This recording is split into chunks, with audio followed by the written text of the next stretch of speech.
Hello friend, welcome to study 18 YouTube channel. दोस्तों, study 18 के YouTube channel में आप सभी का स्वागत है। दोस्तों, आज हम इस वीडियो में जियोग्राफी के विषय में पढ़ने वाले हैं। दोस्तों, जो हमारा आज का भूगोल का टॉपिक होगा उसका नाम है दोस्तों पृथ्वी की आंतरिक संरचना। दोस्तों, आज हम इस वीडियो में पृथ्वी की आंतरिक संरचना के बारे में पढ़ने वाले हैं। दोस्तों, आज के इस वीडियो में हम कंप्लीट देखेंगे कि पृथ्वी की आखिर आंतरिक संरचना कैसी है, उसके कौन कौन से भाग हैं और पृथ्वी के अंदर दोस्तों कौन कौन से खनिज पाए जाते हैं। तो आज यहाँ पर दोस्तों हम कंप्लीट पृथ्वी की आंतरिक संरचना के बारे में दोस्तों पढ़ने वाले हैं। तो उसके पहले दोस्तों आप हमारे चैनल स्टडी 18 को सब्सक्राइब कर लीजिए, बेल आइकन को प्रेस कर लीजिए। दोस्तों, आज का जो टॉपिक होने वाला है उसका नाम है पृथ्वी की आंतरिक संरचना। दोस्तों, आज के वीडियो में हम कंप्लीट पढ़ेंगे कि आखिर पृथ्वी की जो आंतरिक संरचना वो कैसी है और उसके कौन कौन से भाग हैं, इसके बारे में दोस्तों आज हम इस वीडियो में पढ़ने वाले हैं। तो यहाँ पर दोस्तों अगर हम बात करें कि पृथ्वी की जो आंतरिक संरचना है उसको दोस्तों पढ़ने के बाद हम यहाँ पर जियोग्राफी में दोस्तों कौन कौन से टॉपिक पढ़ते हैं इसके बारे में दोस्तों हम बात करते हैं। दोस्तों, पूरे भूगोल का जो बेसिक होता है वो दोस्तों होता है पृथ्वी की आंतरिक संरचना के बारे में जानना। तो अगर आप दोस्तों भूगोल को पढ़ रहे हैं और अगर आप दोस्तों भूगोल पढ़ने के पहले और अगर दोस्तों आपने पृथ्वी की आंतरिक संरचना के बारे में नहीं पढ़ा है तो दोस्तों आपको जो जियोग्राफी वो बिल्कुल भी समझ में नहीं आएगी। उसके लिए दोस्तों सबसे पहले आपको पृथ्वी की आंतरिक संरचना के बारे में पढ़ना होता है और उसको दोस्तों पढ़ने के बाद आप यहाँ पर भूकंप को पढ़ सकते हैं, ज्वालामुखी को पढ़ सकते हैं और सुनामी को पढ़ सकते हैं, चट्टानों के बारे में पढ़ सकते हैं और खनिजों के बारे में पढ़ सकते हैं। और जब दोस्तों आप पृथ्वी की आंतरिक संरचना के बारे में पढ़ लेंगे तो उसको पढ़ने के बाद आप यहाँ पर भूकंप के बारे में पढ़ पाएंगे, ज्वालामुखी के बारे में पढ़ पाएंगे, सुनामी के बारे में पढ़ पाएंगे। ये दोस्तों जो जो भी पृथ्वी के अंदर की गतिविधियाँ होती हैं वो दोस्तों आप पृथ्वी की आंतरिक संरचना को पढ़ने के बाद आप पढ़ सकते हैं। इसीलिए दोस्तों यहाँ पर मैंने जो भी पृथ्वी की आंतरिक संरचना है उसको दोस्तों यहाँ पर हमने दो भागों में इसको डिवाइड किया है कि किस प्रकार से दोस्तों आपको पढ़ना है, आपको भूगोल को किस प्रकार से पढ़ना है। इसके बारे में दोस्तों हमने इसको दो भागों में एकदम कंप्लीट रूप से डिवाइड कर दिया है। अगर हम दोस्तों बात करें पृथ्वी की आंतरिक संरचना की तो यहाँ पर हम दोस्तों इसको दो भागों में पढ़ते हैं। एक दोस्तों होती है और पृथ्वी की बाह्य संरचना क्या होती है, एक दोस्तों होती है पृथ्वी की बाह्य संरचना। तो यहाँ पर दोस्तों एक होती है पृथ्वी की बाह्य संरचना और दूसरी होती है पृथ्वी की आंतरिक संरचना। तो यहाँ पर दोस्तों जो पृथ्वी की संरचना होती है उसके दो भाग होते हैं। एक होती है पृथ्वी की बाह्य संरचना मतलब कि पृथ्वी के ऊपर क्या है और दूसरी होती है पृथ्वी की आंतरिक संरचना मतलब कि पृथ्वी के नीचे क्या है। यहाँ पर अगर हम दोस्तों बात करें पृथ्वी की बाह्य संरचना के बारे में तो दोस्तों पृथ्वी की बाह्य संरचना में दोस्तों हम पढ़ते हैं जियोग्राफी में जो भी दोस्तों भूगोल है। तो भूगोल में जब हम दोस्तों पृथ्वी की बाह्य संरचना के बारे में पढ़ते हैं मतलब पृथ्वी के ऊपरी हिस्सों के बारे में पढ़ते हैं तो वहां पर दोस्तों पढ़ते हैं पर्वतों के बारे में, पठारों के बारे में और मैदानों के बारे में, नदियों के बारे में, समुद्रों के बारे में और द्वीपों के बारे में और महासागरों के बारे में। तो यहाँ पर दोस्तों हम जब पृथ्वी की बाह्य संरचना पढ़ते हैं तो यहाँ पर दोस्तों हम इन टॉपिकों के बारे में पढ़ते हैं और यहाँ पर दोस्तों जो भी पर्वत हैं, पठार हैं, मैदान हैं, इनको स्थलमंडल कहा जाता है और जो भी दोस्तों समुद्र हैं और महासागर हैं तो इनको जलमंडल कहा जाता है। और दोस्तों जो भी वायुमंडल है वो दोस्तों पृथ्वी का एक तीसरा पार्ट होता है जो कि दोस्तों पृथ्वी के ऊपर होता है, ऊपर और दोस्तों पृथ्वी में और पृथ्वी के नीचे, इस प्रकार से भूगोल को पढ़ा जाता है। यहाँ पर दोस्तों हम बात करते हैं पृथ्वी की आंतरिक संरचना की कि पृथ्वी की आंतरिक संरचना दोस्तों पढ़ने के बाद हम कौन कौन से टॉपिक पढ़ सकते हैं इसके बारे में हम दोस्तों बात करते हैं। तो यहाँ पर दोस्तों जो भी पृथ्वी की आंतरिक संरचना होती है वो भूपर्पटी, मेंटल और कोर मतलब पृथ्वी की जो दोस्तों तीन भाग होते हैं, भूपर्पटी होती है, मेंटल होता है और कोर होता है। ये दोस्तों पृथ्वी के तीन भाग होते हैं। और यहाँ पर दोस्तों बात करें तो इसके बाद दोस्तों हम भूकंप को पढ़ते हैं, ज्वालामुखी को पढ़ते हैं और यहाँ पर दोस्तों सुनामी को पढ़ते हैं, चट्टानों के बारे में पढ़ते हैं और खनिजों के बारे में पढ़ते हैं। तो यहाँ पर दोस्तों पृथ्वी की आंतरिक संरचना को पढ़ने के बाद हम यहाँ पर जितने टॉपिक दिए गए हैं तो इनके बारे में हम पढ़ते हैं। तो अब दोस्तों हम यहाँ पर दोस्तों पढ़ते हैं किसके बारे में, हम यहाँ पर पढ़ते हैं पृथ्वी की आंतरिक संरचना के बारे में। उसके बाद दोस्तों जब हम पृथ्वी की आंतरिक संरचना को पढ़ लेंगे उसके बाद दोस्तों हम पढ़ेंगे इन टॉपिकों के बारे में कंप्लीट। फिर दोस्तों हम एक एक वीडियो के माध्यम से वहाँ पर आपको भूकंप के बारे में पढ़ाएंगे, पढ़ाएंगे, ज्वालामुखी के बारे में पढ़ाएंगे, सुनामी के बारे में पढ़ाएंगे, चट्टानों के बारे में पढ़ाएंगे और खनियों के बारे में पढ़ाएंगे। तो यहाँ पर दोस्तों आज हम दोस्तों पढ़ते हैं पृथ्वी की आंतरिक संरचना के बारे में। तो यहाँ पर अगर हम दोस्तों बात करें कि पृथ्वी की जो भी आंतरिक संरचना होती है तो उसको दोस्तों 3 भागों में बांटा जाता है। एक होती है भूपर्पटी, दूसरी होती है मेंटल और तीसरी होती है कोर। तो यहाँ पर दोस्तों जो भूपर्पटी होती है उसके भी 2 भाग होते हैं। एक होती है ऊपरी भूपर्पटी और दूसरी होती है निचली भूपर्पटी। और मेंटल भी 2 टाइप के होते हैं, ऊपरी मेंटल और निचला मेंटल। और कोर भी दोस्तों दो टाइप के होते हैं, ऊपरी कोर और निचला कोर। इसके बाद हम दोस्तों डायग्राम के माध्यम से समझते हैं पृथ्वी की आंतरिक संरचना के बारे में। तो इसके बाद दोस्तों हम अब पृथ्वी की जो भी आंतरिक संरचना है उसको दोस्तों एक प्रकार से डायग्राम के माध्यम से दोस्तों समझते हैं कि आखिर जो पृथ्वी की आंतरिक संरचना है उससे कौन कौन से भाग होते हैं, उनमें दोस्तों कौन कौन से तत्व पाए जाते हैं, इसके बारे में दोस्तों बात करते हैं। तो जो भी दोस्तों पृथ्वी की आंतरिक संरचना है उसको दोस्तों 3 भागों में बांटा गया है।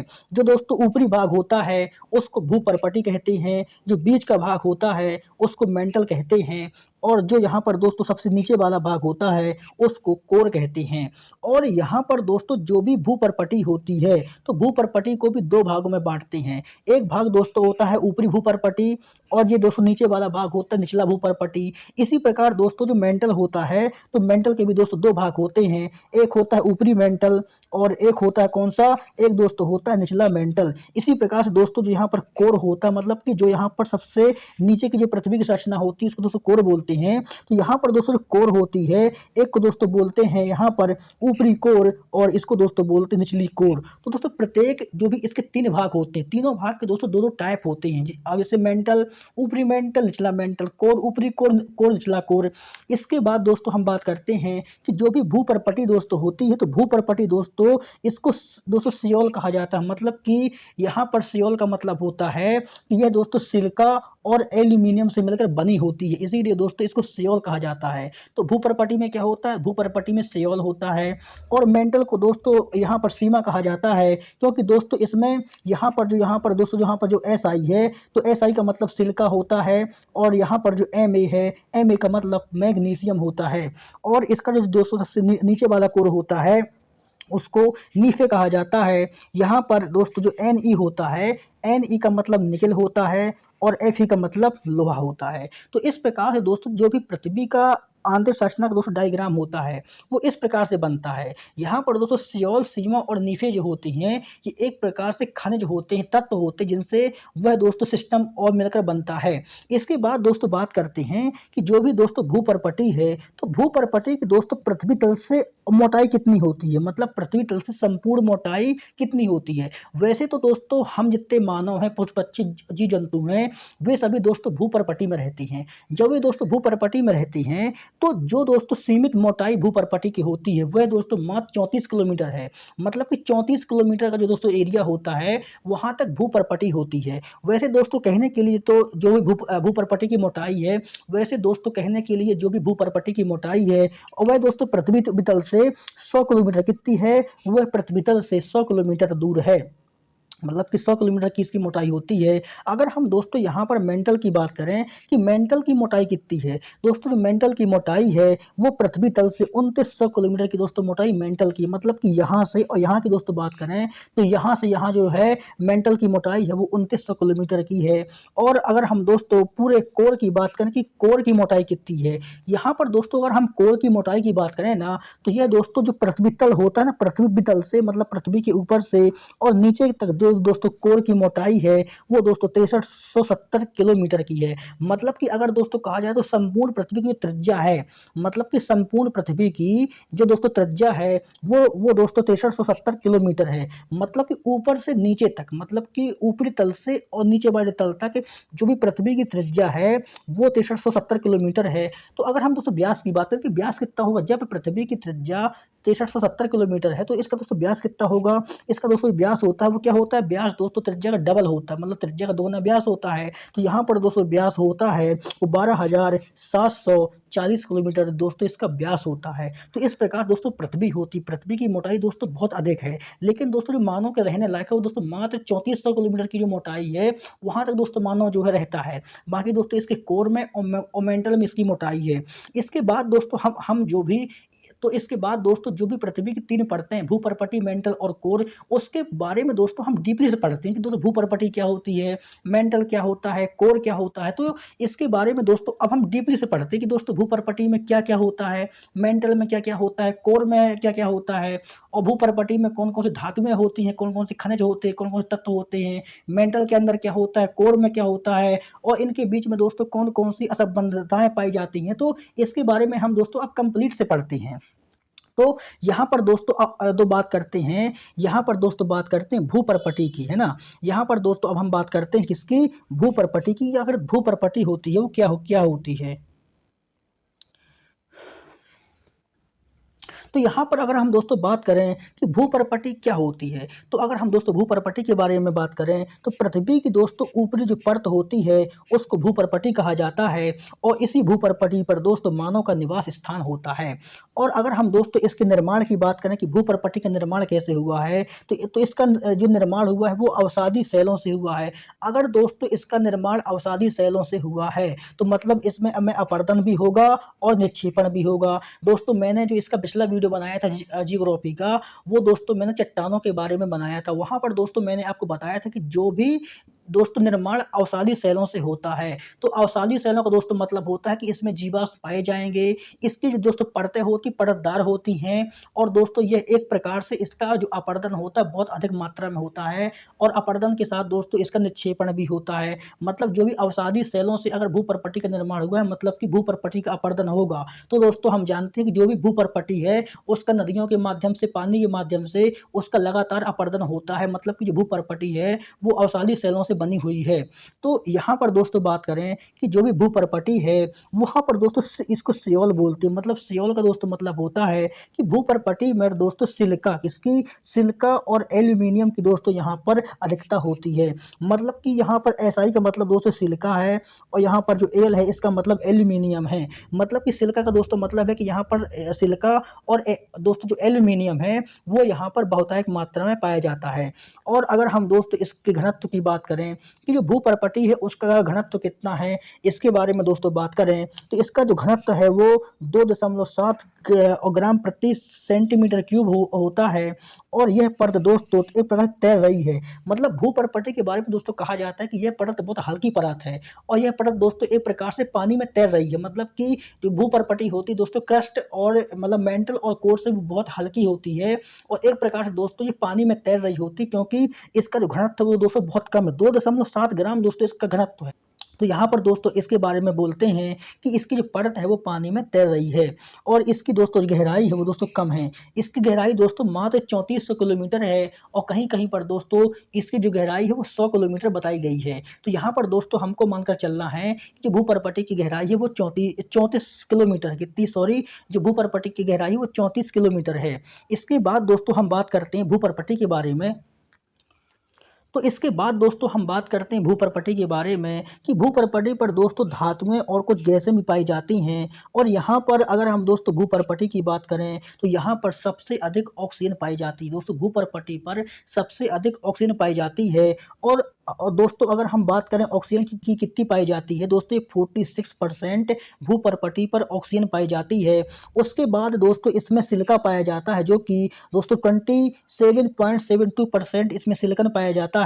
उसके बाद इसमें एल्यूमिनियम पाया जाता है जो दोस्तों उसके बाद इसमें एल्यूमिनियम पाया जाता है जो दोस्तों 8.13% होता है। और दोस्तों सबसे लास्ट में इसमें लोहा होता है जो तो 5% होता है। तो यहाँ पर दोस्तों हम कह सकते हैं कि जो भूपर्पटी है ना, भूपर्पटी प्रपटी पर जो ऑक्सीजन है उसकी दोस्तों मात्रा बहुत अधिक है, मतलब 46% जो है दोस्तों, 46% इसमें ऑक्सीजन ही पाया जाता है। उसके बाद हम दोस्तों यहाँ पर हमने कंप्लीट भू प्रपटी के बारे में समझ लिया है। उसके बाद हम दोस्तों बात करते हैं मेंटल के बारे में। यहाँ पर अगर हम दोस्तों बात करें मेंटल की, कि मेंटल परत दोस्तों क्या है, इसके बारे में हम दोस्तों बात करते हैं। तो ये दोस्तों पृथ्वी का दूसरा हिस्सा होता है, और जो मेंटल की मोटाई होती है वो है वो दोस्तों 2900 किलोमीटर, मतलब कि पृथ्वी तल से जो मेंटल की मोटाई है वो 2900 किलोमीटर है। और इसका जो दोस्तों निर्माण हुआ है दोस्तों, इसको सीमा भी बोलते हैं। मतलब कि सीमा का दोस्तों मतलब होता है इसमें सिलिका और मैग्नीशियम की मात्रा दोस्तों इसमें अधिक होती है, और इसको दोस्तों क्षारीय परत भी कहा जाता है। मतलब जो दोस्तों मेंटल होती है ना, तो मेंटल को क्षारीय परत भी कहा जाता है। अब उस क्षारीय परत कहने का मतलब क्या है, इसमें दोस्तों जो भी मैग्नीशियम और सिलिका है ये दोस्तों एक प्रकार से क्षारीय बनाते हैं, और यहाँ पर दोस्तों इस परत में क्षारत्वता मतलब कि क्षार का गुण है वो बहुत अधिक पाया जाता है। इसीलिए बोलते हैं कि जो मेंटल परत है वह दोस्तों परत क्षारीय परत है। कैसी है मेंटल परत, कैसी दोस्तों क्षारीय परत होती है। और इसके बाद हम दोस्तों बात करते हैं कि मेंटल की जो मोटाई है वो 2900 किलोमीटर है, और इसका जो दोस्तों घनत्व है, इसका जो घनत्व है दोस्तों वो 2.90 से 4.75 ग्राम प्रति घन क्यूब इसका घनत्व होता है। घनत्व दोस्तों भू प्रपटी से ठीक है, मतलब भू प्रपटी से हल्की भारी कौन होती है, तो भू प्रपटी से हल्की भारी मेंटल होती, मतलब इसका जो दोस्तों घनत्व दोस्तों ठीक ठाक है वो। इसके बाद हम दोस्तों बात करते हैं सबसे मोस्ट इंपोर्टेंट दोस्तों, इसी परत पर ज्वालामुखी क्रियाएं होती हैं। मतलब कि दोस्तों ज्वालामुखी का जो दोस्तों मैग्मा पाइप होता है, मैग्मा जो श्रृंखलाएं होती हैं वो मेंटल परत में ही होती, मतलब जो दोस्तों मेंटल परत होती है ना उसमें मैग्मा पाइप होती हैं, और यहीं से दोस्तों जो मैग्मा पाइप होती है यहीं से दोस्तों लावा निकलता है, मैग्मा निकलता है। तो यहाँ पर कह सकते हैं दोस्तों कि जो भी लावा और मैग्मा है, जो भी दोस्तों ज्वालामुखी की क्रियाएं हैं वह दोस्तों मेंटल परत में होती हैं, और यहाँ पर दोस्तों लावा और मैग्मा यहीं से निकलता है। और इसके बाद दोस्तों बात करते हैं जो भी दोस्तों मेंटल है, तो मेंटल को दोस्तों दो परतों में बांटा जाता है। मेंटल जो होती है ना दोस्तों उसको दो भागों में बांटते हैं, एक को बोलते हैं ऊपरी मेंटल और दूसरे को बोलते हैं निचला मेंटल। और यहाँ पर अगर हम दोस्तों बात करें कि दोस्तों यहीं पर कुछ असंबद्धताएं पाई जाती हैं। अब दोस्तों असंबद्धताओं का मतलब क्या होता है, इसके बारे में दोस्तों हम देखते हैं कि इसका दोस्तों मतलब होता है कि दोस्तों जहाँ दो परतें आपस में मिल जाती हैं उसको दोस्तों असंबद्धता कहा जाता है। मतलब कि जो भी दोस्तों मेंटल है, कोर है, क्रस्ट है, मतलब कि जहाँ दो परतें दोस्तों आपस में मिल जाती हैं उन्हीं दोनों परतों के बीच में दोस्तों असंबद्धताएं पाई जाती हैं। मतलब जियोग्राफी की भाषा में उसको दोस्तों असंबद्धता बोलते हैं, उन्हीं दोनों परतों के बीच में पाई जाती है। तो यहाँ पर दोस्तों कोनराड पाई जाती है, मोहविसिक असंबद्धता पाई जाती है, रेप्टी असंबद्धता पाई जाती है, और गुटेनबर्ग असंबद्धता पाई जाती है, और लेहमैन असंबद्धता पाई जाती है। दोस्तों हम इसके मतलब अगले पार्ट में दोस्तों इसके हम अगले पेज में जितनी भी असंबद्धताएं हैं उनके बारे में हम दोस्तों तो यहाँ पर कंप्लीट से यहाँ पर पढ़ेंगे। इसके बाद हम दोस्तों बात करते हैं कोर के बारे में। जो पृथ्वी की सबसे निचली परत होती है उसका नाम कोर होता है। तो यहाँ पर हम दोस्तों कोर परत के बारे में बात करते हैं। तो यहाँ पर दोस्तों हम अगर कोर परत की बात करें, जो कि दोस्तों पृथ्वी का सबसे निचला भाग होता है उसको कोर बोलते हैं। और दोस्तों जो कोर परत होती है इसके भी दो भाग होते हैं, एक दोस्तों होती है ऊपरी कोर और दूसरी होती है दोस्तों जो निचला कोर। अब यहाँ पर दोस्तों ऊपरी कोर का मतलब क्या है, तो यहाँ पर दोस्तों मैप में आप देखिए कि ये जो पूरी परत है ना दोस्तों कोर है, क्या है, कोर परत है। तो कोर का दोस्तों जो ऊपरी वाला हिस्सा होता है इसको दोस्तों बोलते हैं ऊपरी कोर, और ये वाला जो हिस्सा होता है इसको बोलते हैं निचला कोर। तो ये ऊपरी कोर होता है और ये निचला कोर होता है। तो इसी प्रकार से दोस्तों कोर को दो भागों में बांटा गया है। तो यहाँ पर अगर हम दोस्तों बात करें कि जो दोस्तों ऊपरी कोर होता है, तो ऊपरी कोर जो होता है वह दोस्तों तरल अवस्था में होता है, मतलब दोस्तों इसमें लिक्विड भरा होता है। तो हमें दोस्तों जानते हैं कि जो पूरी पृथ्वी होती है ना, तो दोस्तों पूरी पृथ्वी ठोस नहीं है। मतलब कि जो पूरी पृथ्वी के नीचे वाला भाग है दोस्तों वो ठोस नहीं है। कहीं कहीं दोस्तों पृथ्वी में लिक्विड भरा हुआ है, मतलब जल भरा हुआ है, कहीं पर दोस्तों लावा भरा हुआ है। तो कहीं पर दोस्तों चट्टानें हैं और कहीं पर पृथ्वी ठोस है। मतलब हम ये दोस्तों कह सकते हैं कि संपूर्ण पृथ्वी का जो आंतरिक भाग है, वह दोस्तों कहीं पर किसी भी प्रकार से ठोस नहीं है। कहीं पर दोस्तों उसमें लिक्विड भरा हुआ है, तो कहीं पर वो ठोस है। मतलब दोस्तों इसी बात से हम अंदाज़ा लगा सकते हैं कि जो कोर दोस्तों होता है ना, तो कोर को जब हम 2 भागों में बाँटते हैं, ऊपरी कोर और निचला कोर। इसका जो दोस्तों ऊपरी कोर होता है, उसमें दोस्तों लिक्विड भरा होता है, एक प्रकार दोस्तों लिक्विड होता है, लावा भरा होता है।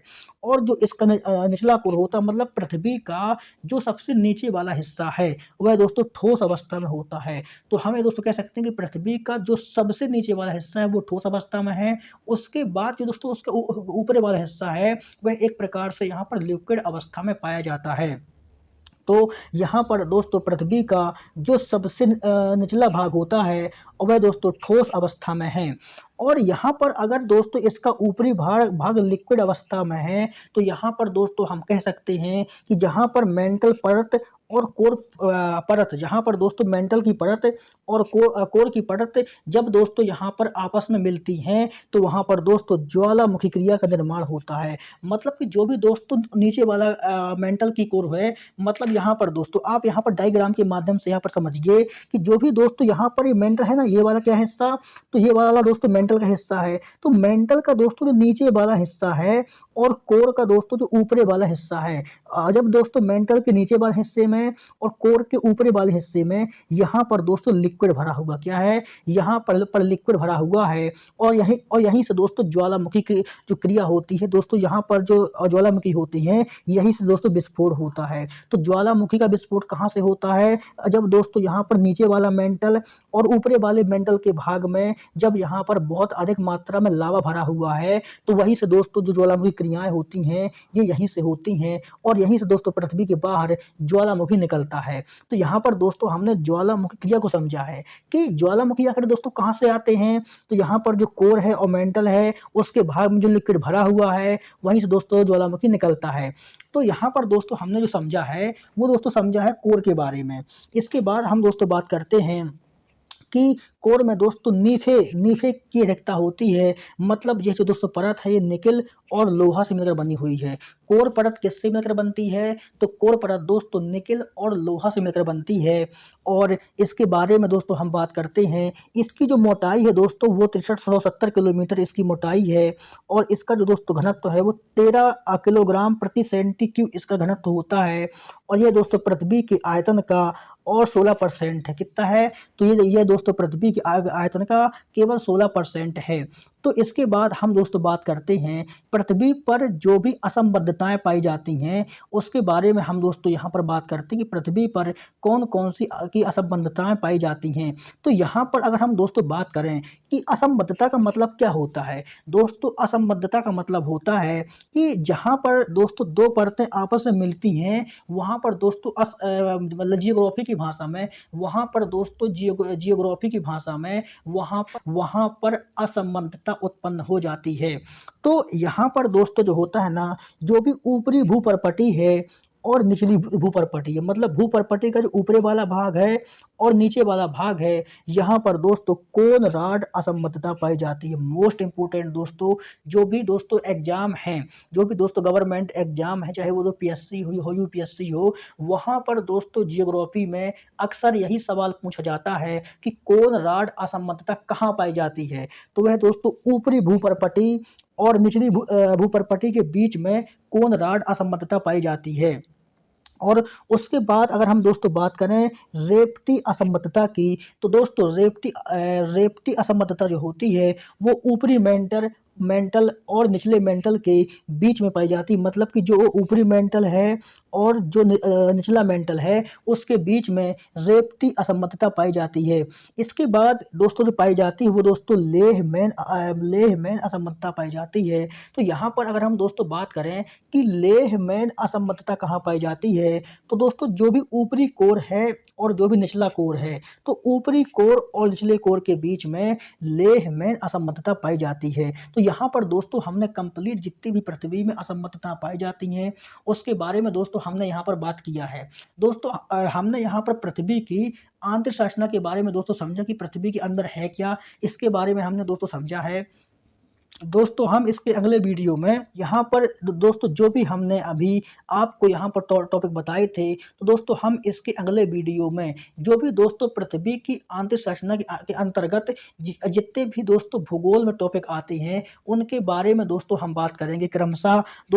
दोस्तों इसके अगले वीडियो में आपको भूकंप के बारे में दोस्तों पढ़ाएंगे, भूकंप के बारे में पढ़ाएंगे, ज्वालामुखी के बारे में पढ़ाएंगे, सुनामी के बारे में पढ़ाएंगे, चट्टानों के बारे में पढ़ाएंगे और खनिजों के बारे में पढ़ाएंगे। तो दोस्तों आप हमारे चैनल स्टडी 18 को सब्सक्राइब कर लीजिए, बेल आइकन को प्रेस कर लीजिए। दोस्तों मिलते हैं अगले वीडियो में और जब तक के लिए आप सभी का धन्यवाद।